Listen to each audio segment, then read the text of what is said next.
hamma gapirayotgan ushbu Dacha filmini qachon va qayerda ko'rish mumkin? Albatta ITVda. Buning uchun ITV ilovasini yuklab olasiz va ro'yxatdan o'tasiz. Asosiy menyuda ozgina pastga tushsangiz mana Dacha filmi bor, ustiga bosasiz.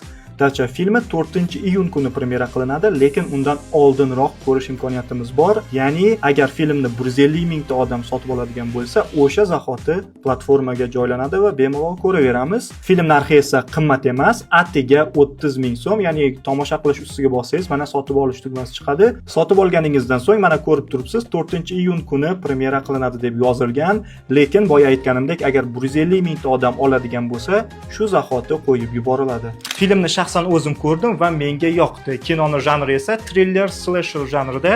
Adashmasam bizda hali bunaqa kino bo'lmagan, agar bo'lgan bo'lsa ham aniq bu darajada emas. Nima demoqchiman? Agar biz hozir aktivlik ko'rsatib qo'llab-quvvatlasak, nafaqat bu film rejissyori Sunnat aka, balki boshqa ijodkorlarimiz ham demak yaxshi film qilib daromad qilsa, foyda ko'rsa bo'lar ekan deb bizga yanada ajoyib serial filmlar suratga olishadi. Shunday ekan, aktivlik ko'rsating, kerak bo'lsa kinosevar do'stlaringizga bu videoni yuborib qo'ying, ular ham ko'rishsin, tomosha qilishsin va albatta baho berishsin.